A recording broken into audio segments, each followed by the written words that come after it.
In many South Cumbrian communities, the names of those who died in the First World War have been printed on large poppies attached to lampposts. It's a reminder that for each flower, a family was changed forever by the loss of a son, husband, brother or nephew.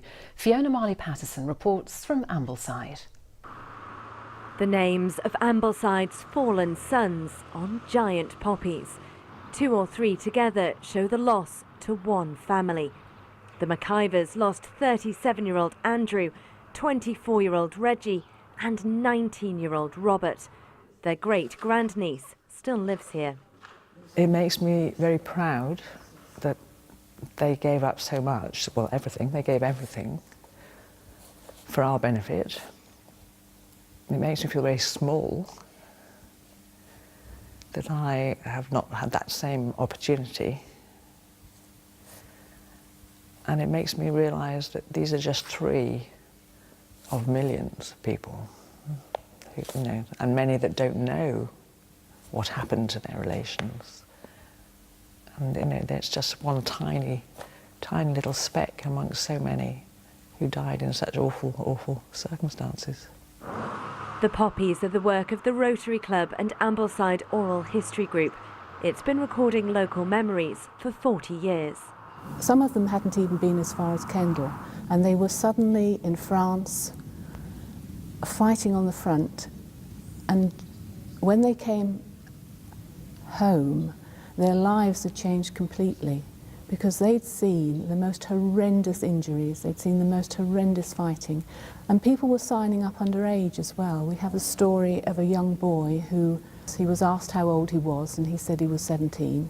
So the sergeant said to him, "Go outside, come back in and tell me you're 18." And he did.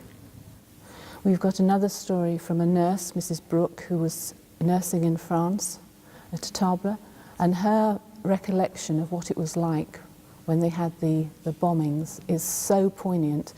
The most awful bomb dropped and the whole hut shook. I nearly went over, but I grasped something. I mean, you were almost off your feet with it. And we had 1,000 casualties in that camp. And next day I was told 500 were to be buried. The other 500 were hospital cases. And lots of the mothers couldn't read, and so they would have to go to the market cross to hear the names read out of those that had died. The 69 names are on Ambleside's War Memorial, but it's easy not to notice what you're used to seeing. And here's something else you might miss. The oral history tells the story of how this stone came to be in this wall through the eyes of John Ellis, who lived to be 101, the youngest of 7 children, with 3 elder brothers serving in the war. He said it was the school children's job to keep this area tidy. That's how important this memorial was, and yet now you could easily walk past it.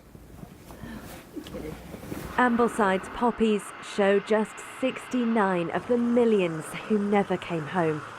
100 years on, their names stand tall above the streets and the lives they gave theirs for. Fiona Marley-Patterson, ITV News, Ambleside.